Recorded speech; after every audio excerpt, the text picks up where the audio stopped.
안녕하세요. 유철이 교수입니다. 11장 연력학 두 번째 파트 강의 진행하겠습니다. 지난 시간에 했던 강의 내용 중에 가장 중요한 내용은 여러 가지 있습니다만 그 중에 이상기체의 비열에 대한 개념을 정확히 가지는 것이었습니다. 정적 비열이 있고 정압 비열이 있다고 얘기를 했는데, 정적 비열은 체력이 일정한 경우에, 정압 비열은 압력이 일정한 경우에 쓰이는 이상기체의 비열이라고 얘기를 했습니다. 그래서 수식은 Q는 N CV 델타 T와 Q는 NCP 델타 T로 구분해서 쓸 수 있어야 한다는 거고, CP가 CV보다 크다고 했는데 이상기체인 경우에는 그 차이가 기체상수 R만큼 있다 라고 말했습니다. 후속으로 상변화와 잠열에 대한 개념을 강의하겠습니다. 상변화라고 하는 것들은 페이지가 변화하는데, 보통 우리가 알고 있는 고체, 액체, 기체 중에서 다른 한 상으로 변화가 일어나는 것을 상변화라고 얘기를 해줍니다. 분자 사이에 작용하고 있는 인력에 외부에서 에너지가 공급을 가해지게 되면 상변화가 일어나는 것이죠. 외부에서 가해지고 있는 에너지는 현열이 있고 잠열이 있는데요. 현열이라고 되어 있는 것은 센서블 히트라고 얘기를 하고, 잠열은 레이턴트 히트라고 얘기를 해줍니다. 현열인 경우에는 물질의 상태 변화 없이 온도 변화에만 필요한 열량을 현열이라고 얘기를 해주고, 잠열은 물질의 온도 변화 없이 상태 변화에만 필요한 열량을 잠열이라고 얘기를 해줍니다. 아래 이미지에서 보면 0도씨 얼음에서 0도씨 물로 변할 때 열이 필요하다고 얘기를 해주는데, 아이스 2kg에 힛 500kJ를 가해주게 되면 온도 변화가 일어나지 않고 둘 다 0도씨이니까 단지 고체인 상태에서 액체인 상태로 물로 변하는 가운데 에너지가 필요하다는 겁니다. 이때 필요한 에너지를 잠열이라고 얘기를 해줍니다. 우측에 있는 이미지를 보게 되면 물을 대상으로 해서 상변화와 수립하는 에너지를 나타낸 것입니다. 그래프를 보면 항상 그 축의 의미를 정확히 봐주어야 하는데요. X축은 가해준 열량이 되고 Y축은 템퍼러처니까 온도가 되는 것입니다. 그러면 그래프를 잠시 살펴보면 가해준 열량이 제로일 때 얼음이 온도가 영하 50이니까 영하 50대로 유지되고 있는 얼음에 열을 가해주게 되면 온도가 지속적으로 상승을 합니다. 이때 가해주는 열은 얼음의 온도를 올리는데 쓰이는 거기 때문에 그때는 현열이라고 얘기를 해줄 수 있습니다. 그런데 0도씨가 되면 더 이상 온도 변화가 생기지 않고 가해준 에너지가 얼음 고체에서 물, 액체인 상태로 상변화의 에너지가 쓰이게 됩니다. 이러한 과정을 우리가 보통 용융, 용해 그렇게 얘기를 해주는데, 멜팅 된다고 얘기를 해주죠. 이러한 상변화에도 에너지가 필요하다는 얘기입니다. 이때는 에너지를 가해주지만 온도 변화가 없는 채로 0도씨로 유지가 되고 있습니다. 그 이후에 모두 다 녹게 되면 모두 액체가 된 상태에서 가해준 열량에 따라서 온도 변화가 생기면서 물의 온도가 증가를 하고 100도씨가 되면 끓기 시작합니다. 즉 여기에서도 현열이 작용을 하고, 보일링 되는 포인트에서는 액체 상태의 분자가 기체 상태의 분자로 되기 위한 인력을 끊고 에너지를 흡수를 하게 되는데, 이때 또한 잠열이 보이게 됩니다. 그래서 잠열 구간이 이렇게 있고, 그 이후에 100도씨로 완전히 모두 다 기체가 되면 기체는 또한 가해준 열 에너지에 따라서 수증기가, 스팀이라고 되어 있는 증기가 계속 온도가 증가하는 그래프를 알 수 있습니다. 이 그래프에서 보이는 것과 같이 여러분들이 잘 알 수 있지만, 얼음은 모두 다 0도씨가 아니고 0도씨보다 훨씬 낮은 온도로 존재할 수 있다는 것, 또 수증기 또한 모두 다 100도씨가 아니고 훨씬 더 높은 온도로도 존재할 수 있다는 것을 알아야 합니다. 중요한 얘기인데요. 우리가 뭐 그럴 일은 보통 없습니다만, 예전에는 난방 같은 거 하기 위해서 보통 건물에 수증기를 통해서 스팀이라고 되어 있는 것들을 공급을 해서 난방을 많이 했었는데, 보일러실에서 공급하는 수증기 같은 경우에는 100도씨로 공급을 하는 게 아니라 200도씨, 300도씨까지 온도를 높인 상태에서 수증기를 공급을 해줍니다. 그래서 만약에 사고가 나게 되면 아주 큰 사고가 날 수 있게 되는 것이죠. 용융열과 기화열, 앞에서 보았던 잡열에 대한 것들을 테이블로 나타낸 것입니다. 몇몇 물질의 열 특성이라고 되어 있어서 뭐 여러 가지 것들을 볼 수 있습니다만, 물을 대표적으로 잠깐 보게 되면, 물 같은 경우에는 녹는 점은 0도니까 고체에서 액체로 0도씨에서 변한다는 얘기고, 이때 용융될 때 필요한 열, 용융열입니다. 용융열은 킬로그램, 킬로칼로리 퍼 킬로그램이므로 얼음 1kg이 물 1kg으로 변하는 데는 단위 킬로그램당 80kcal가 필요하다는 얘기입니다. 또한 액체에서 기체로 변하는 온도인 100도씨에서는 기화하는데 필요한 열량은 무려 540kcal per kg입니다. 용융열 때보다 훨씬 더 많은 열 에너지가 필요한 것이죠. 앞서 잠시 얘기를 했습니다만 수증기 같은 경우에는 온도가 100도씨가 아니라 100도씨 이상이 될 수 있다고 얘기를 했었는데, 보통 우리가 화상을 입는 경우에 보게 되면 끓는 물에 화상을 입는 경우, 수증기에 화상을 입는 경우가 있는데, 끓는 물 같은 경우에는 온도가 100도씨에 불과하지만 수증기 같은 경우에는 훨씬 더 고온일 수가 있습니다. 또한 수증기 같은 경우에는 온도가 뭐 200도씨, 300도씨 이어서 데미지를 받는 것도 있습니다만, 수증기 화상을 입게 되면 수증기가 피부에 노출되는 순간 바로 보통 액체로 변하는데, 여기 보이는 것처럼 기화열에서 필요한 무지막지한 에너지를 가지고 있다가 모두 피부로 전달을 하기 때문에 훨씬 더 수증기에 의한 화상이 위험할 수가 있는 것입니다. 아주 조심을 해야 되고요. 예를 들어 뭐 집 같은 경우에도 우리가 보통 냄비 같은 거 과열되는 경우가 아주 많은데, 뭐 당황해가지고 과열된 냄비에다가 갑자기 물을 붓는다거나 하면 수증기가 급격히 발생을 하게 되는데, 온도가 100도씨 이상을 훨씬 넘어갈 수 있으므로 화상의 위험이 있다는 것을 잘 알고 주의를 해야 합니다. 열의 전달 방법 3가지, 전도, 대류, 복사에 대한 간단한 내용만 언급을 해두도록 하겠습니다. 열이 전달되는 방법은 전도, 대류, 복사 3가지 방법이 있고, 이 방법에 의해서 전달이 되는데 항상 고온에서 저온으로 언제까지? 열평형이 될 때까지 전달이 된다는 것입니다. 그 중에 전도라고 하는 것들은 물질이 컨택을 하면서, 즉 접촉을 하면서 분자들 사이의 에너지를 교환함으로써 열 에너지를 전달을 하는 방법인데요. 사실상 미시적인 스케일에서 보게 되면 원자의 진동, 그리고 자유에너지의 바이브레이션, 그런 것들에 의해서 에너지가 전달된다 라고 봐주면 됩니다. 여기 나와 있는 이미지처럼 고온부에서 저온부로 단위 시간당 델타 T, 델타 Q, 열 에너지가 얼마나 전달되는지를 수식으로 나타내게 되면 고온부에서 저온부로 좌측으로 이렇게 이동을 해주게 되는데, 언급했던 단위 시간당 전달되는 에너지의 양은 거리에 반비례하고 온도 차이에 비례하고 면적에 비례하고 열 전도도라고 되어 있는 이 값에 비례하는 값으로 수식이 전달이 됩니다. 후리어의 열전달 법칙, 열전도 법칙이라고 얘기를 해주는 수식입니다. 대문자 델타 T로 써있는 것들은 온도 변화가 되는 것이고요. 소문자 델타 T로 써있는 것들은 단위 시간이라는 얘기니까 구분을 해서 기억을 해주도록 합니다. 보통 열 전도도가 높은 경우가 열 전도를 잘하기 때문에 메타를 써야 되는 경우와 그렇지 않은 경우를 구분해서 알 수 있고, 그런 것들을 여기 나와 있는 표를 통해서 그 값들을 확인해서 알 수가 있습니다. 보통 우리가 열 전달 현상 때문에 생기는 주변에서의 현상을 잠시 언급을 해보면, 우리가 살고 있는 위도의 지역에서 쓰이고 있는 유리창의 두께와 극지방, 추운데 러시아라든가 북극지방 근처에 있는 사람들이 쓰고 있는 유리창은 그 두께가 다릅니다.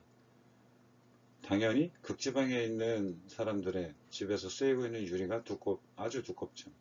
그 이유는 유리의 열 전도도, 유리를 통해서 전달되는 열량을 낮추기 위해서다 라고 생각을 해주면 되고요. 여름철에 흔히 사용하고 있는 얼음 같은 경우도 가만히 좀 생각을 해보면, 뭐 우스갯소리입니다만 얼음에 담요를 씌우게 되면 보통 외기와의 접촉이라든가 그런 것들이 차단이 되기 때문에 훨씬 더 열전도가 차단이 돼서 잘 안 녹는 그런 것들을 확인할 수가 있죠. 그래서 전도도 값을 가지고 열 전달 현상을 이해를 해주는 것이 좋을 것 같습니다. 두 번째 대류현상입니다. 대류현상은 컴팩션이라고 얘기를 해주는데요. 보통 이것은 유체, 그러니까 기체나 액체에서 열에너지를 가해서 온도가 높아지는 부분이 부피가 팽창되면 질량은 일정한데 부피가 팽창돼도 밀도가 작아지게 되므로 밀도가 작은 것들이 위로 올라가게 되고 올라간 부분들이 다시 식어서 내려오게 되면서 열이 전달되는 현상을 대류라고 얘기를 해줍니다. 대류 현상은 자연적으로 일어나는 자연대류가 있고요. 강제적으로 일으키는 강제대류가 있습니다. 보통 자연에서 발생하는 것들이 자연대류라고 얘기를 해주는 건데 아까 말했던 밀도차가 자연적으로 생기는 경우 예를 들면 물이 끓는다 라던가 난로에 의해서 난방을 한다 라던가 뭐 여름철 바닷가에서 보이는 해풍과 육풍이라든가 그런 것들이 모두 자연대류의 한 현상이고 강제대류 같은 경우에는 외부에서 에너지를 소비를 하면서 꼭 그 밀도가 작은 것이 위로 올라가거나 그러는 것이 아니라 내가 강제적으로 순환을 시키는 것들을 강제대류이다 라고 이해를 하면 됩니다. 여기 보이는 것처럼 물을 끓이는 그 열 에너지를 가해서 끓이는 경우에 보면은 전기 에너지에 의해서 발생된 열이 이쪽 부분을 집중적으로 가열을 해서 밀도가 작은 유체가 위로 올라가고 있는 것을 볼 수 있습니다. 세 번째 열 에너지가 전달되는 방법은 복사입니다. 복사는 라디에이션이라고 얘기를 해주고 전자기파의 형태에 의해서 열 에너지가 전달되는 케이스를 복사라고 얘기를 해줍니다. 전자기파는 파장에 따라서 여러 가지 것들로 카테고리를 나눌 수가 있는데 그 중에 특히 적외선에 의해서 전달되는 라디에이션 전달되는 경우가 많고요. 복사선은 온도에 따라서 그 방출되고 있는 내가 방출하고 있는 그 전자기파가 다릅니다.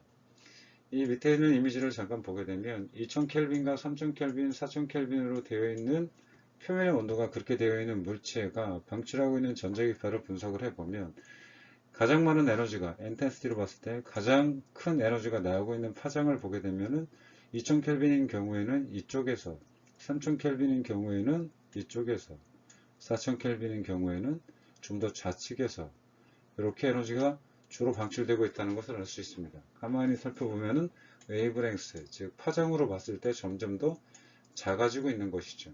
즉 고온에서는 단파장의 빛들이 나온다는 거고 프리퀀시로 얘기를 해주면 고주파의 전자기파가 나온다는 것을 알 수 있습니다. 이러한 라디에이션 현상에서 쓰이는 수식은 스테판 볼츠만의 법칙이라고 얘기를 해서 P는 델타 T분의 델타 Q, 즉 온도에 비례해서 전달되는 열량의 수식은 E와 시그마, AT 4승으로 수식이 정해지는데 여러분들이 이것을 뭐 암기를 해줄 필요는 없는 것 같습니다. 지금 강의에서는 열전달에 대한 방법 세 가지만 간단히 언급을 했는데요. 향후 여러분들이 전공이 심화됨에 따라서 필요에 따라서는 열전달 현상을 다른 교과목으로 독립적으로 배우게 될 테니 필요할 때 그때 심화해서 학습을 하면 될 것 같습니다. 완전기체와 상태방정식에 대한 내용입니다. 완전기체와 상태방정식은 지금부터는 아주 중요한 내용이 잘 들어두면 좋겠습니다. 우리가 보통 기체는 이상기체와 실제기체가 있는데 이상기체의 또 다른 네이밍이 완전기체입니다. 완전기체와 이상기체는 같은 거고요. 실제 존재하지 않고 우리가 이런저런 가정을 통해서 존재하는 기체다 라고 얘기를 하는 겁니다. 실제기체와는 다르게 완전기체는 입자들 사이에 작용하는 힘이 전혀 없다 라고 가정을 하고요. 또 기체가 차지하는 부피가 없다 라고 가정을 하고 이상기체의 내부 에너지는 이상기체가 가지고 있는 내부 에너지는 모두 다 운동에너지다 라고 가정을 한 것들이 완전기체입니다. 그러니까 실제로는 그렇지 않죠. 실제기체는 입자들 사이에 작용하는 인력과 반발력이 있고 입자 자체가 가지고 있는 부피가 있고 또 다른 에너지를 가질 수 있는 포텐셜 에너지 같은 것들로 전체 실제기체의 에너지를 구성을 하고 있습니다. 그러니까 실제로는 존재하는 것은 아니지만 우리가 여러 가지 수식들을 전개를 하는 데 있어 가정이 필요하기 때문에 가정을 통해서 정의한 기체가 완전기체 또는 이상기체라고 봐주면 됩니다. 그래서 완전기체 같은 경우에는 우리가 주변에서 볼 수는 없지만 실제 존재하는 기체를 압력을 아주 낮게 하거나 밀도가 아주 낮게 해주거나 그렇게 되면은 이상기체와 근접한 거동을 보이는 것을 알 수 있습니다. 완전기체의 상태방정식이라고 되어 있는 것들은 기체에 대해서 여러 가지 수식을 그 법칙을 정립한 분들이 많이 있습니다. 보일의 법칙이 있고요. PV가 일정하다. 샤를의 법칙이 있고요. T분의 V가 일정하다. 게일-루삭의 법칙이 있습니다. 압력은 온도에 비례한다 라는 겁니다. 이 수식을 적절히 조합을 해주게 되면 그 유명한 이상기체의 상태 방정식이 나오게 되는데 그 수식이 바로 PV는 nRT라고 되어 있는 수식입니다. 너무나 중요한 수식이기 때문에 여러분들 아마 다 잘 알고 있을 것 같지만 혹시 모르는 학생이 있다면 반드시 잘 기억을 해두고 앞으로의 문제풀이에 응용을 해주기 바랍니다. PV는 nRT에서 P는 압력, V는 부피, N은 몰수, R은 기체 상수, T는 온도를 나타냅니다. 모든 단위는 MKS 단위를 쓰는 것이 마땅합니다. 이 수식을 다시 한번 풀어보게 되면 nRT는 N 나누기 NART 라고 쓸 수 있습니다. N 나누기 NA가 바로 몰수에 해당하는 것입니다. N은 실제 입자의 수입니다. 실제 입자의 수를 아보가드로 넘버 NA로 나누게 되면 그게 몰수가 되는 것이죠. 그래서 N 나누기 NART라고 써줄 수가 있는데 이 수식에서 가만히 보게 되면 RT는 곱하기로 되어 있는데 R과 NA는 상수입니다. 즉 정해져 있는 숫자라는 거죠. 즉 R을 NA로 나누게 되면 그 값을 우리가 특정하게 KB라고 써줄 수가 있게 되는데 이것을 볼츠만 상수라고 얘기를 해줍니다. 따라서 수식을 다시 한번 정리를 해주면은 여기 있는 PV는 nRT equal large N KT라는 수식으로도 써줄 수 있습니다. 저는 PV는 nRT equal NKT 그렇게 써주는데 nRT 쓸 때 R은 기체상수, NKT를 쓸 때 K는 볼츠만 상수라는 것들을 기억을 해주어야 합니다.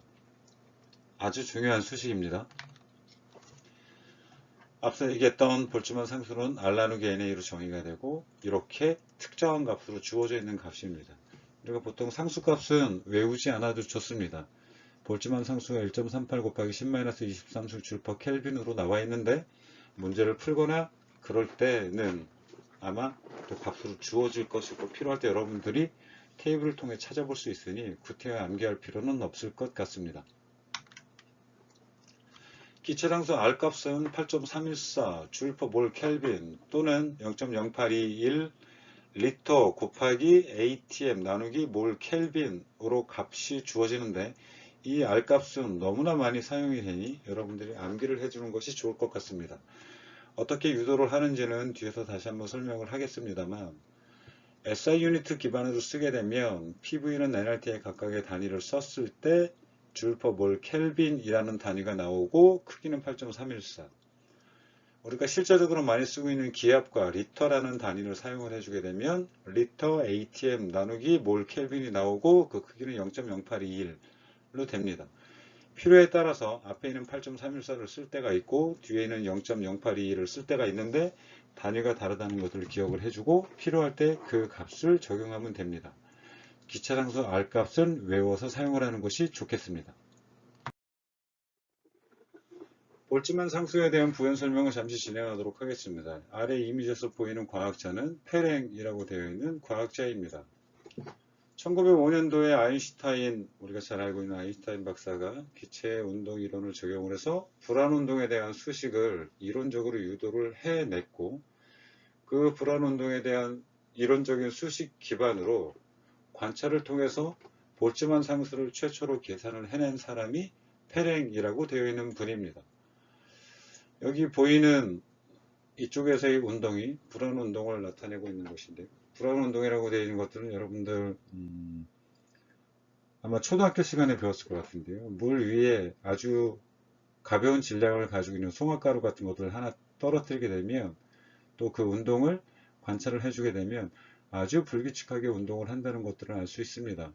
그 이유는 무엇이냐면 이 위에 있는 입자가 지금 현재 밑에서 파란색으로 보이는 것들이 불규칙하게 움직이는 입자의 거동을 가시화한 것인데요. 주변에 있는 용매에서 가지고 있는 충격, 힘에 의해서 이렇게 불규칙하게 운동을 한다는 것이죠. 이제 보통 질량이 큰 이렇게 지금 거대한 물질 같은 경우에는 주변에서 용매 분자들이 아무리 건드린다고 힘을 전달을 한다고 하더라도 보통 그 크기가 상쇄가 돼서 이렇게 움직임이 크게 나타나지 않는데 아주 질량이 작은 것들은 상대적으로 크게 움직임들이 나타나게 되고 이러한 것들을 불안 운동이라고 얘기를 해줍니다. 이 페랭이라고 하는 분은 여러 가지 각고의 그 정제를 통해 가지고 자왕나무 진이라는 가루에서 크기가 같은 입자를 분리를 하고 불안운동에 적용을 해서 관찰을 하고 KB 볼츠먼 상수를 계산을 해냈습니다. 그래서 결과적으로 아보가드로 넘버를 알게 된 것이죠. 아보가드로 넘버는 6.02 곱하기 10의 23승계라고 SI 유닛에서 제정이 되어 있다라고 얘기를 했었는데, 이분이 최초로 이거에 근접한 계산을 진행을 한 분입니다. 그 공로로 노벨상도 받았었죠. 앞서 수식을 잠깐 다시 한번 얘기를 해보면 PV는 nRT라고 했고 NKT라고 얘기를 했습니다. nRT와 NKT가 같음으로 같이 놓고 나서 정리를 해보게 되면 라지 n이라고 되어 있는 것들은 n 곱하기 na라고 나타낼 수가 있고, 여기 요 부분을 다시 쓰면 n 곱하기 na라고 나타낼 수 있고, 동시에 나타나고 있는 부분들을 생략을 해서 나타내면 볼츠만 상수값은 기체상수 R 나누기 아보가드로 넘버라는 것들을 알 수 있습니다. 그런데 KB 값을 이렇게 계산을 해낼 수가 있으면 역으로 아보가드로 넘버가 얼마인지 알 수 있습니다. 기체상수 R 값은 알고 있기 때문이죠. 그래서 아보가드로 넘버를 최초로 계산을 해낸 사람이 페랭입니다. 물론 6.02 곱하기 10의 23승계라는 숫자가 정확하게 도출되지는 않았지만 최초의 근대적으로 아보가드로 넘버를 접근한 과학자다 라고 기억을 해주면 될 것 같습니다. 앞서 얘기했던 이상기체 상태방정식 같은 경우에는 실제기체에 사용을 하는데 좀 무리가 있습니다. 왜 그러냐면 아까 말했던 것처럼 실제기체 같은 경우에는 기체 사이에 인력과 반발력이 존재를 하고, 실제기체는 이상기체와는 다르게 실제로 부피를 점유하고 있는 입자의 크기가 있기 때문이죠. 그래서 실제기체 상태방정식을 쓰기 위한 여러 가지 수식이 있습니다만 그 중에 대표적인 것이 반델발스에 의한 상태방정식입니다. 실제 기체는 이상 기체와 다른 거동을 나타내고 있는 것으로 고려를 해주는데 부피와 압력에 대해서 보정을 해줬다는 거죠. 큰 개요는 그렇습니다. 그래서 PV는 nRT라고 되어 있는 수식을 가만히 살펴보게 되면 실제 기체 1몰의 PV 나누기 RT는 이상 기체는 1이 나와야 되지만 실제 기체는 1이 나오지 않는다는 것입니다. 그래서 수식을 변화를 주었다라는 거고, 수식에 대한 보정에 각각 들어간 텀이 이렇게 수식이 정리가 됩니다. 물론 외울 필요는 없습니다. 의미만 이해를 해보면 앞에 있는 텀은 압력에 대한 보정이 들어갔다. 이쪽에 있는 부분은 부피에 대한 보정이 들어갔다. 이퀄 nRT로 주어져 있는데 압력에 대한 보정이 들어가게 되니까 부피분에 n 들어가고 이 몰수입니다. n으로 되어 있는 몰수, 부피 다 아는 것 같은데 모르는 문자가 A와 B가 있네요. A와 B 같은 경우에는 상수값으로 실제 기체에서 가지고 있는 고유의 특성입니다. 따라서 테이블을 찾으면 반데르발스 상태방정식을 쓸 수 있는 값들이 이렇게 주어져 있습니다. 예를 들면 수소 같은 경우에는 이렇게 A와 B 값이 현재 주어져 있고 CO2, N2, CH4 예를 들어 이것만 나타냈습니다만 이런 것들을 적용을 해주게 되면 우리가 대략적으로 PV는 nRT와 유사한 형태의 반데르발스 상태 방정식을 통해서 기체의 거동을 알 수 있게 되는 겁니다. 이상기체의 상태 방정식을 쓰는 이유는 딱 하나입니다. 주변에 있는 PV는 nRT라고 되어 있는 조건 중에서 여러 가지 것들을 알고 있을 때 내가 미지에 모르는 것 한 가지를 결정을 할 수가 있다는 것이죠. 실제 기체에서는 마찬가지로 쓸 수 있다는 것입니다. 아래 나와 있는 그래프를 잠깐 보면 압력에 따라서 PV는 RT에는 1.0이라고 되어 있는 건 1몰일 때 이상기체 같은 경우에는 그 값이 늘 일정하게 1로 나와야 하지만 N2, CH4, H2, CO2 같은 실제 기체는 압력이 높아지게 되면 이상기체 거동에서 그 벗어남이 많다는 것을 보여주고 있는 겁니다. 그때는 당황하지 말고 실제 기체를 이용하기 위해서는 A값과 B값 같은 것들을 찾아서 넣어주면 실제 기체의 상태 방정식을 완성해서 우리가 여러 가지 것들을 예측을 할 수 있게 되는 것입니다. 문제를 한번 풀어보도록 하겠습니다. 학습 문제 11.8번 문제입니다. 1기압 0도식의 산소 1몰의 부피는 얼마인가를 구하는 문제입니다. 아주 간단한 문제인데요. 일단 문제를 보고 우리가 기억을 해 주어야 할 것은 특별한 언급이 없다고 하면 모든 문제 풀이는 이상기체의 상태 방정식을 기준으로 한다 라는 것들을 기억을 해 줘야 됩니다. 산소는 실제 기체이기는 하지만 반데르발스 방정식을 쓰기 위해서는 여러가지 상수값들이 또 필요한데 그런 것들이 주어지지 않았습니다. 본 물리 과목에서는 모든 기체에 대한 상태 방정식은 이상기체의 상태 방정식을 기준으로 한다는 걸 기억합니다. 이상기체 또는 완전기체의 상태 방정식을 이용을 해주는데 수식을 쓰고 내가 구하려고 하는 값으로 정리를 한 이후에 대입을 해서 답을 구하도록 합니다. 1기압 0도시 산소 1몰은 주어진 조건입니다. 완전기체의 상태 방정식을 먼저 보면 PV는 nRT라고 주어져 있고 부피를 구하는 것이므로 수식에서 V에 대해서 정리를 해주면 V는 nRT 나누기 P로 나와 있습니다. 그럼 주어져 있는 조건을 각각 대입을 해주면 되는 것이죠. N은 1몰이고 R은 두 가지 값이 있다고 했습니다. 8.314 또는 0.0821를 써주면 될 것이고 온도는 0도시라고 나와 있네요. P는 1기압이라고 되어 있습니다. 하나씩 각각 넣어줍니다. 1몰을 써주고요. 우리가 MKS 단위를 쓸지 아니면 실제 08 리터 단위를 쓸지 때문에 여기서는 이거를 썼는데 주어진 조건에서 기압이 1기압으로 쓰여져 있기 때문에 압력을 1기압으로 쓰니까 기체상수 단위에서 기압이 포함되어 있는 0.082를 써서 나타내 보았습니다. 온도는 0도시니까 0이라고 쓰는 것이 아니라 항상 절대온도 기준이므로 273.15 켈빈을 써 주어야 합니다. 273 켈빈을 적용을 해서 문제를 풀게 되면 계산기는 한번 들겨서 값을 도출을 하고 22.4라고 나오고 단위는 단위환산을 통해서 약분을 해보게 되면 남는 단위는 리터만 남는다는 것을 알 수 있습니다. ATM이 사라지고요. 몰이 사라지고요. 켈빈도 사라지고 남는 단위는 리터만 남는다는 것을 알 수 있습니다.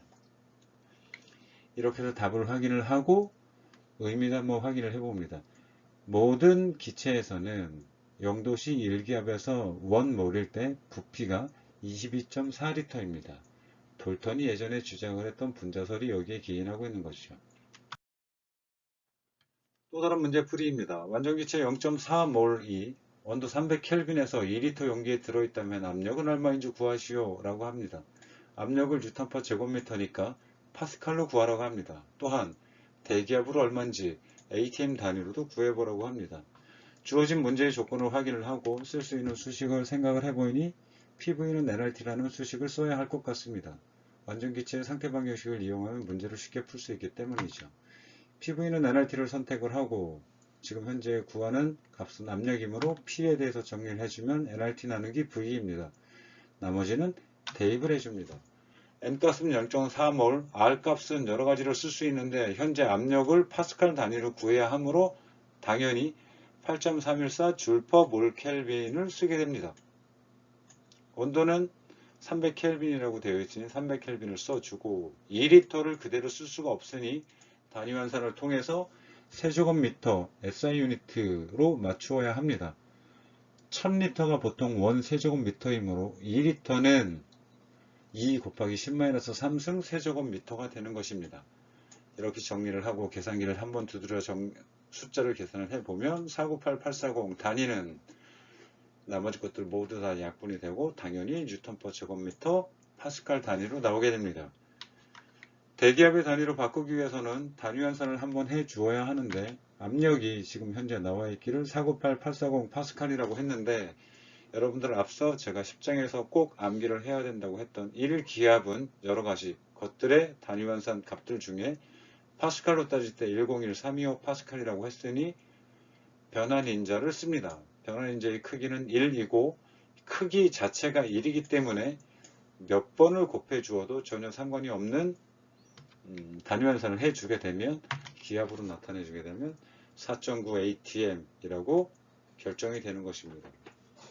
문제풀이에 대한 수식을 제가 비교적 자세히 진행을 하는데요. 그 이유는 항상 여러분들이 문제풀이를 이렇게 진행하기를 바라기 때문입니다. 수식을 정리를 하고 내가 원하는 값으로 정리를 깔끔하게 한 이후에 대입을 하고 단위 신경 써서 답을 구한다 라는 과정을 꼭 손으로 자꾸 적어가면서 진행해 보기 바랍니다.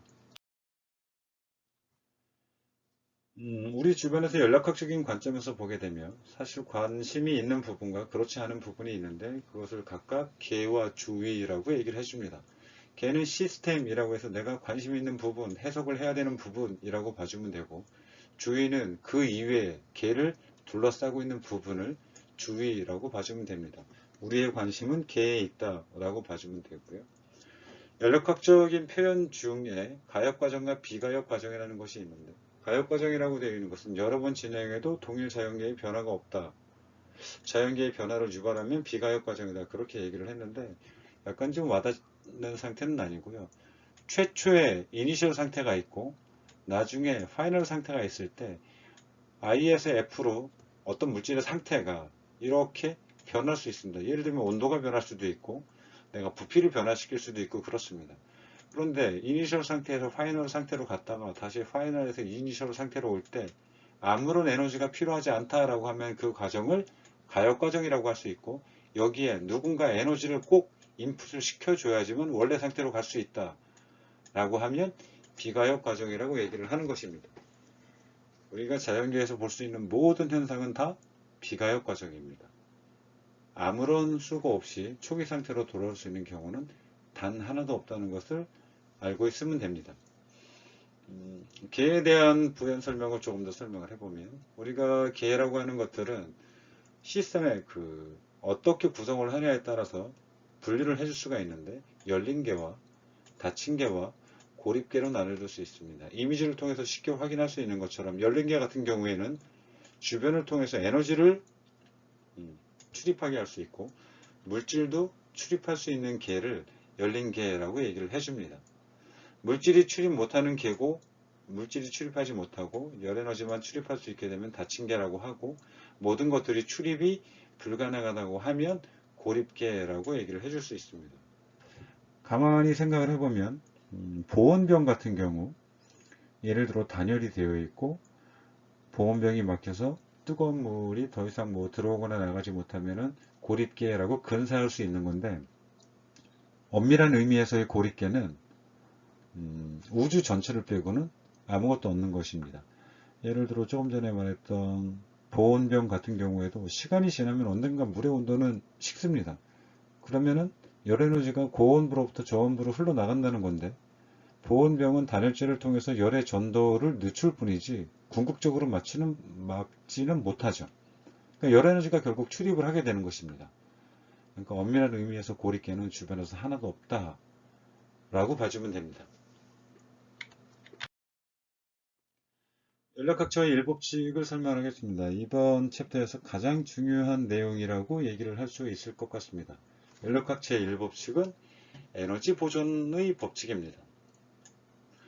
어떤 계에서 있는 에너지의 총량이 있는데, 그 에너지의 총량은 외부에서 간섭을 하지 않으면 늘 일정하다라는 것입니다. 에너지는 그 모양을 변화시키기는 하지만 절대로 없어지거나 창출되지 않는다는 것이죠. 이것이 에너지 보존의 법칙입니다. 너무나 당연한 얘기인데요. 그것을 수식으로 나타내면 중요한 내용입니다. Q는 델타 U 플러스 W 라는 수식으로 연력학적으로 얘기를 해줍니다. 이것에 대한 의미를 잠시 살펴보도록 하겠습니다. 아까 내가 관심 있는 부분은 개라고 얘기를 했고, 주변은 개를 둘러싸고 있는 부분이라고 얘기를 했습니다. 그러면 예를 들어서 개가 있고 주위 환경이 있는데, 이 개만 관측을 했을 때 이 개로 누군가 열에너지를 150줄을 인풋을 해주게 되면 이 개에는 에너지가 150줄만큼 증가를 하는 것입니다. 그런데 외부로 이 개가 이를 100줄만큼 해주게 되면 이 안에 쌓인 에너지는 당연히 50줄이 된다는 겁니다. 51줄도 아니고 49줄도 아니고 딱 50줄이라는 얘기입니다. 그러면 각각 가해준 열에너지를 Q라고 했고, W는 외부로 해준 1이 됐고, 델타 U는 내부 에너지입니다. 내부 에너지의 변화량인데요. 내부 에너지는 50줄이 되는 겁니다. 즉 150은 50 플러스 100 이렇게 되는 거죠. 이 수식을 보면 Q는 델타 U 플러스 W라는 수식에 정확히 딱 맞아 들어간다는 것을 알 수 있습니다. 이것을 다시 한번 한글로 설명을 해주면, 어떤 개에 열에너지를 가해주면 열에너지는 반드시 그 개 내부에 있는 에너지를 변화시키거나 또는 그 개에서 외부로 일을 해주는 것에 합과 같다라는 것입니다. 두 번째 이미지를 보면 개가 있는데 개에서 들어오고 있는 외부에서 일을 해준 것이 100만큼 들어온 것입니다. 플러스 마이너스 부호는 크게 신경 쓰지 않아도 될 것 같습니다. 100만큼 에너지가 들어왔는데 150만큼 열 에너지를 외부로 방출을 해뒀다고 하시면 결국 개 내에서는 50줄만큼 에너지가 감소했다는 것을 나타내고 있는 것입니다. 이 두 가지 이미지, 또 밑에 있는 C도 마찬가지 케이스인데 결과적으로 다양하게 우리가 말을 해줄 수 있지만 결론적으로 연력학 제1법칙은 에너지 보존의 법칙이다. 에너지는 결코 소멸하거나 생기지 않는다. 라는 것. 그것을 또한 수식으로 얘기를 해주면 아주 중요한 Q는 델타 U 플러스 W이다. 라는 것들로 정리해서 기억을 해두면 좋겠습니다. 좀 더 기체를 이용을 해서 부피 변화와 일이라고 되어 있는 부분을 한번 언급을 해보도록 하겠습니다. 부피 변화와 일에 대한 수식을 먼저 정리를 해보도록 하겠습니다. 우리가 잘 알고 있는 기체에서 나타나고 있는 압력은 단위 면적당 작용하는 힘으로 원래 정의가 됩니다. 그럼 이항시켜 나타내 보면 힘은 P 곱하기 압력 곱하기 면적이라고 해줄 수가 있는데 우리가 잘 알고 있는 1과 에너지에서 1이라고 되어 있는 것은 원래 W는 F.S라고 정의가 됩니다. 아마 1학기 때 배웠을 것입니다. 그 의미를 다시 한번 가만히 잘 생각을 해보면 내적에 의한 계산이기는 하지만 힘과 그 힘에 의해서 유발된 변이라고 생각을 해주면 됩니다. 즉 이러한 상태에서 압력에 의해서 높이 변화가 이만큼 유발이 되었다고 해주면 힘에 의한 힘과 유발된 변이를 둘이 곱해주게 되면 그 값이 전체가 1의 크기가 되는 것입니다. 그런데 조금 전에 F값을 P 곱하기 A라고 했으니 다시 써보면 P 곱하기 A 곱하기 델타 H라고 할 수 있고 A 곱하기 델타 H 같은 경우에는 델타 V라고 되어 있는 부피 변화라는 것을 알 수 있습니다. 즉 W는 F.S는 결국 P 곱하기 델타 V라는 것이죠. 이것이 하나의 중요한 결론인데 기체에서 기체가 해주는 일을 언급을 할 때는 압력과 압력이 일정할 때 부피 변화가 어떻게 되는지 둘을 곱해주게 되면 그것이 바로 일의 의미를 갖게 된다는 얘기입니다. 그런데 이 경우에는 압력이 일정하고 부피 변화만 있는 건데 만약에 압력이 일정하지 않다, 압력이 마구 변한다라고 해주면 그때는 이 수식을 일반화해서 나타내는데 적분식으로 나타내는 것이죠. 그래서 일반적으로 우리가 보통 기체에 의한 부피 변화 그리고 E를 언급을 할 때 주로 쓰이는 수식은 아래와 같습니다. 즉 W는 인테그럴 V1부터 V2까지 PdV입니다. 압력을 부피에 대해서 적분을 해서 나타내는 것이 전체 1이 된다라는 의미인 거죠. 적분은 1학기 때 배웠겠습니다만 사실 나누어서 쪼개고 모두 다 더한다는 의미이므로 이거는 P 곱하기 델타 V를 무수히 쪼개서 곱한 다음에 모두 더했다는 뜻이 되니 전체 2를 구할 때 압력이 일정하지 않을 때 이런 식으로 수식을 쓰면 기체에 의한 1의 양을 구해줄 수 있게 되는 겁니다.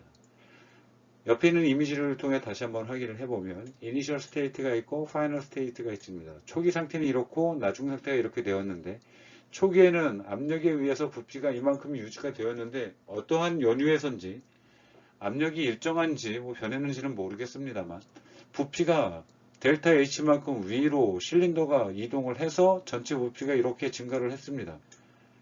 그러면 지금 현재 압력이 일정하다고 예를 들어 가정을 해주면 압력이 일정한 상태에서 부피 변화가 이만큼이 생긴 것이죠. 그럼 이때 기체가 외부로 물체를 들어 올렸으니까 해준 일의 양이 얼마인지를 계산을 해주게 되면 그때는 당황하지 말고 인테그랄 V1부터 V2 P dV를 통해서 이를 구해줄 수 있다는 것입니다. 앞으로 연습을 통해서 실제 어떻게 응용이 되는지 살펴보도록 하겠습니다. 기체가 한 일을 언급을 했는데요. 기체가 한 일을 언급하기 위해서 우리가 그래프를 보면서 설명을 하는 것이 타당하기 때문에 그래프를 통해서 여러 가지 기체가 한 일을 살펴보도록 하겠습니다. PV 선도라고 되어 있는 유명한 선도입니다. 선으로 그림을 나타낸 것인데요. 지금 현재 X축이 부피이고 Y축이 압력으로 나타나 있습니다. 위쪽이 압력이 높고 오른쪽이 부피가 크고 그러한 상태입니다. 이 선들은 여러 가지 선들이 쭉쭉 그어져 있는데 이렇게 이어진 선들은 하나하나가 모두 온도가 같은 선들을 나타낸 것입니다. 즉 등원선이라고 얘기를 해주는 거죠. 포인트가 모두 엮여서 된 것인데요.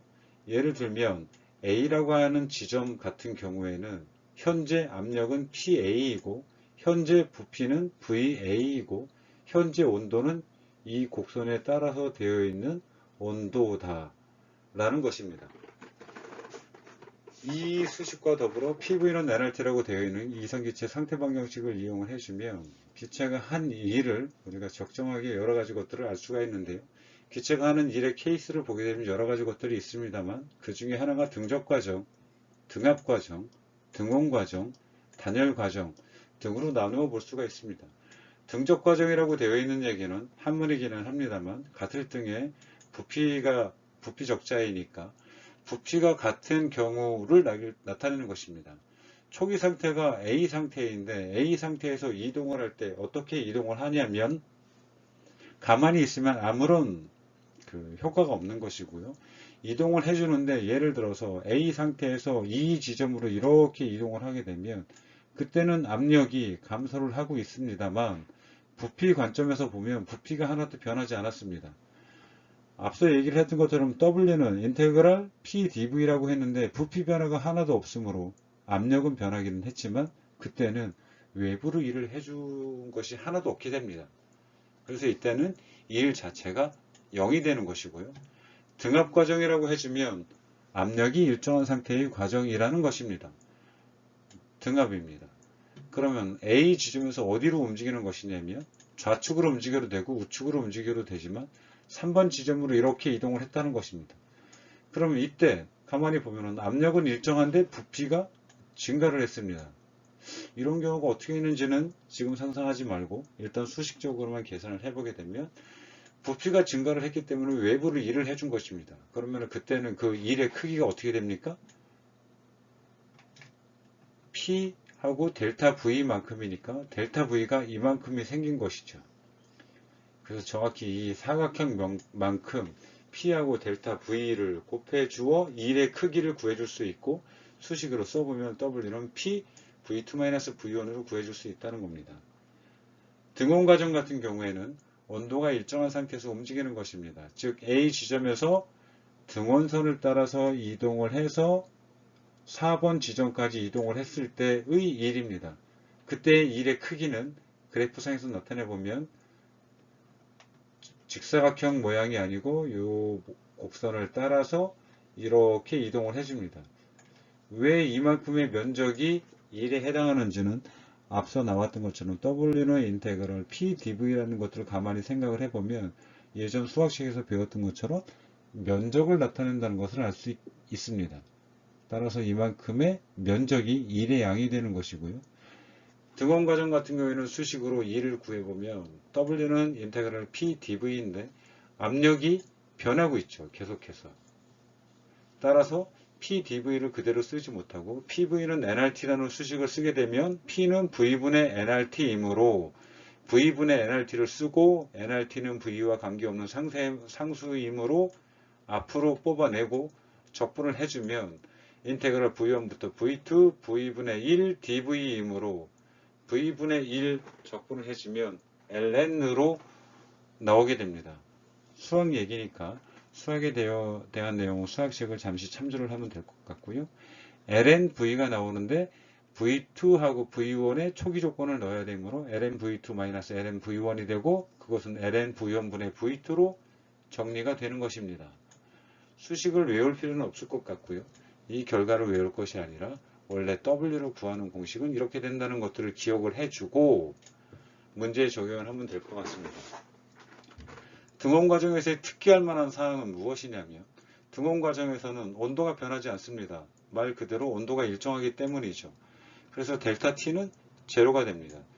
그런데 후속에서 언급을 하겠습니다만 이상기체가 가지고 있는 모든 내부 에너지는 온도에만 의존을 합니다. 그래서 델타 U는 2분의 3 nR 델타 T라는 공식을 보통 쓰게 되죠. 델타 U는 U가 내부 에너지이기 때문에 내부 에너지 변화라고 얘기를 했습니다. 내부 에너지 변화는 2분의 3 기체의 몰수, 기체 상수 R 그리고 온도 변화인데 등온 과정에서는 온도 변화 자체가 제로가 되므로 이 내부 에너지 변화는 결국 없다라는 뜻이 되는 겁니다. 즉 등원 과정에서는 내부 에너지 변화 없이 외부로 일을 하거나 일을 받거나 그런 경우가 되는 것입니다. 단열 과정은 델타 Q가 제로라고 되어 있는데 열이 차단된 상태에서의 과정입니다. 우리가 단열 팽창, 단열 압축 그런 언급을 예전에 과학 시간 같은 때 들었을 것입니다.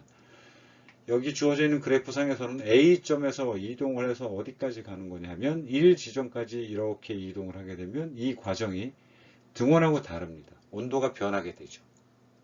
열이 출입을 하지 않을 뿐이지 온도가 낮아지게 되면서 팽창하는 경우가 생깁니다. 그래서 이러한 과정을 단열 과정이라고 하고, 특별히 본 물리, 일반 물리 시간에는 단열 과정에 대한 해석을 깊게 진행하지는 않으므로 델타 Q가 제로인 과정이 단열 과정이다 라고 이해를 해주면 됩니다. 여기 나와 있는 PV 선도에 대한 이해는 매우 중요하고, 등적과 등압, 등원 과정, 단열 과정을 구분을 해서 PV 선도상에서 파악하는 것 또한 아주 중요한 내용이니 몇 번이고 반복해서 학습을 해서 잘 기억해 두기를 바랍니다. 기체가 한 일을 다시 한번 애니메이션을 통해서 보도록 하겠습니다. W는 인테그랄 V1부터 V2 PdV라고 되어 있는 것이 일반적인 수식이라고 얘기를 해 주었는데요. 일반적인 수식에서 응용을 해서 실제로 PV 선도내에서 운동하는 예를 보도록 하겠습니다. 실린더가 있고 피스톤이 있는 상태에서 기체의 부피가 이렇게 차지가 되어 있는데, 이 기체의 부피가 차지되어 있는 가운데 운동을 하는 경우를 보게 되면 경로 1번인 같은 경우에는 이렇게 움직이고 있습니다. 초기 상태에서 파이널 상태까지 움직이게 되는데, 처음에 보면은 VI부터 VF까지 압력이 일정한데 부피가 줄어들게 되는 것이죠. 그리고 나서 압력이 높아지는 가운데 I부터 F까지 가게 되면, 그때는 가해준 기체가 해준 일이 어떻게 계산이 되냐면 P 델타 V라고 얘기를 했으므로 주어져 있는 압력과 부피의 변화 그리고 주어져 있는 온도를 이용해서 계산을 해보면 일의 크기가 2193줄이라고 나와 있는 것입니다. 두 번째 경로를 통해서 I와 F는 같지만 두 번째 경로 같은 경우에는 일단 압력이 증가를 하고 부피가 감소를 하는 그런 케이스의 운동을 보면,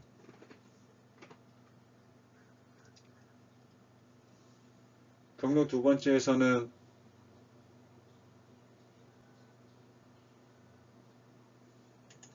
결과적으로 I와 F가 1번 경로와 똑같습니다만 먼저 압력이 증가를 하고 부피가 감소를 해서 이 일을 하는 경우에는 이 적분 공식을 통해서 나타내는 그래프의 면적이 1번과 상이하다는 것을 알 수 있고, 실제 계산을 해보게 되면 18,200줄로 계산이 됩니다. 처음과 나중 상태는 같지만 경로에 의해서 일의 크기가 달라진다는 것을 알 수 있습니다. 마지막으로 한 가지 예를 더 보도록 하겠습니다. I에서 F까지 이동을 해주는데 등원선을 따라서 이동하는 등원 과정의 일입니다. 그러한 경우에는 마찬가지로 I와 F는 같지만 이동하는 PV 선도 내에서의 곡선이 다르기 때문에 그 크기는 5281줄을 나타내게 됩니다. 하고 싶은 얘기는 W는 인테그랄 V1부터 V2 PdV라는 것들로 일을 계산할 수 있게 되는데, 기체가 하는 일입니다. 처음 상태와 나중 상태는 모두 같을 수 있지만 중간에 내가 어떻게 일을 해 주느냐에 따라서, 경로에 따라서 일의 크기가 모두 달라질 수 있다는 것이고, 일의 크기를 구해주는 공식은 다름 아닌 여기 나와 있는 것처럼 W는 인테그랄 PdV를 통해서 모두 구할 수 있다라는 것입니다. 문제를 통해서 앞서 배운 내용을 확인해 보도록 하겠습니다. 온도가 T1 300켈빈이고 최적이 V1 4 큐빅미터인 이산기체 3몰을 같은 온도 V2 8세제곱미터까지 팽창을 시켰다. 등원 과정에서 기체가 한 일과 기체에 주어진 열 그리고 내부 에너지 변화, 내부 에너지를 구하시오 라고 했습니다. 내부 에너지 수식은 따로 배운 바가 없지만 U equal 2분의 3 nRT라고 주어져 있습니다. 그러면 이 문제를 풀기 위해서 우리가 앞서 배웠던 수식은 모두 총동원해서 풀어야 하는데, 가장 중요한 수식, 연력학 제1법칙에서 나와 있는 Q는 델타 U 플러스 W라는 거 하나, E를 구하는 W는 인테그럴 P dV라는 거 하나를 기억을 하고 주어진 조건을 확인을 하고 문제를 풀면 됩니다. W는 nRT ln V1분의 V2라고 되어 있는데, 이 과정은 조금 전에 수식에서 앞서 정리를 했던 것처럼 등원 과정에서 하는 일을 나타내고 있는 것입니다. 주어져 있는 조건을 가만히 보니 n 값이 3몰이고 r 값이 특별한 언급이 없으면 mkgs 단위를 써야 하므로 8.314 줄법을 켈빈을 쓰고, T 값은 온도가 300켈빈이므로 300켈빈을 쓰고, 그리고 등원 과정에서 인테그럴 PdV를 해주게 되면 L1 V1분의 V2가 나오니 ln V1이 4큐빅미터, 나중에 변한 볼륨이 8큐빅미터이므로 적용을 해서 이 값은 결국 2가 되므로 계산기에 놓고 계산을 해보게 되면 5184줄로 계산이 되는 것입니다. 2를 구했으므로 1의 단위인 줄이 나온다는 것은 당연한 것이고, 단위 또한 중요하니 정확하게 구사를 하도록 합니다.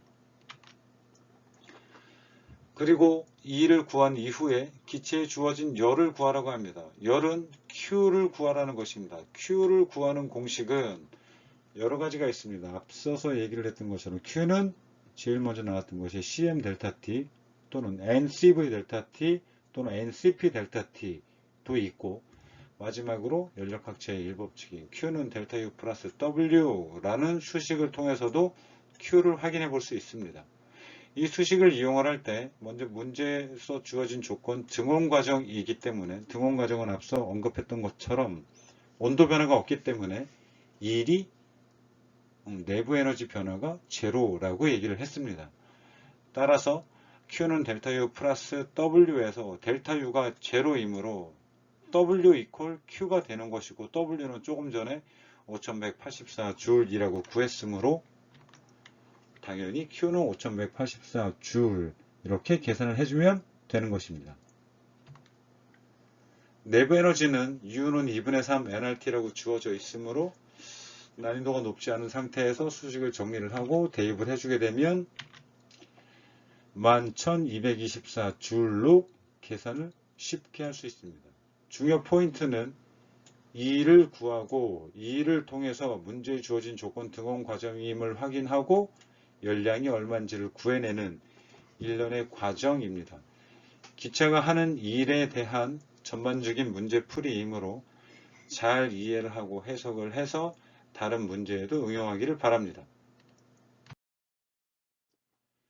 그림 11.14와 같이 먼저 등적 과정을 유지를 하면서 압력을 감소시키고 1번 지점에서 2번 지점으로 가는데, 등적 과정을 유지하면서 압력을 감소시키고 등압 과정을 거친 후 부피를 증가시킨다고 했으니 1번 과정은 이렇게 이동을 한 이후에 2번 과정으로 이렇게 움직인다는 얘기입니다. 이 과정에서 기체가 한 일, 기체에 주어진 열, 그리고 내부 에너지를 구하라고 합니다. 등적 과정이라고 하면 1번 과정에서 1번에서 3번 지점까지 바로 내려온 거라고 했고, 이런 경우에는 W가 제로라고 했으므로 W를 따로 구할 이유는 없습니다. 3번 포인트에서 2번 포인트로 움직이는 등압 과정에서는 요거에 해당하는 면적만큼이 1이 된다고 언급했습니다. 따라서 2를 먼저 구하게 되면 W는 이때 압력이 일정하고 부피의 변화가 나와 있으므로 W는 인테그랄 P dV 이퀄 P 곱하기 델타 V라고 쓸 수 있습니다. 그런데 V2하고 V1은 8큐빅미터와 4큐빅미터로 금방 알 수 있지만 P2가 얼마인지 알 수 없습니다. 즉 1번 지점에서 3번 지점까지 왔을 때 3번 지점의 압력이 얼마인지를 알 수 없으므로 이때는 P2를 그냥 쓰는 것이 아니라 PV는 nRT라고 되어 있는 이상기체의 상태 방정식을 이용을 해주면 PV는 nRT에서 P 값을 모르므로 모두 다 P에 대해서 정리해서 V를 이항시키면 V2분의 nRT2가 되는 것입니다. 그럼 이 값은 모두 알 수 있느냐? 모두 알 수 있습니다. 주어진 문제의 조건을 보면은 V2, V1은 모두 알고, 몰수 주어져 있고, 기체상수 알고 있고, T2 또한 주어져 있습니다. 동일한 온도 300켈빈이라고 했으므로, 따라서 P2를 몰라도 문제의 답을 못 구하는 것이 아니라 V2분의 nRT2로 치환을 해서 풀면 각각의 값들을 대입을 해서 이렇게 W를 구해줄 수 있게 되는 것입니다. W는 3740줄로 계산이 되었습니다. 그 다음 기체에 주어진 열을 구할 차례입니다. 기체에 주어진 열 Q는 구하는 공식이 여러 가지 있지만 Q는 델타 U 플러스 W라고 했는데 마찬가지로 결국 최종적인 점 2번 점에서의 온도가 300켈빈으로 유지가 되고 있으므로 내부 에너지 변화는 없습니다. 즉 Q와 W는 똑같은 것이고 Q 값은 3740줄이며 내부 에너지는 2분의 3 nRT이고 대입을 해서 답을 구하게 되면 11,224줄로 앞의 케이스와 같습니다. 따라서 여러분들은 1번 앞 슬라이드에서 보았던 등원 과정에서의 이 일과 지금 현재 슬라이드에서 보고 있는 등적 이후 등합 과정에서 이 일의 크기가 다르다는 것을 확인할 수 있고 문제풀이를 통해서 그 값을 각각 계산할 수 있어야 합니다. 11장 두 번째 파트 강의는 여기까지 진행하겠습니다. 다음 주에 다시 만나겠습니다. 수고했습니다.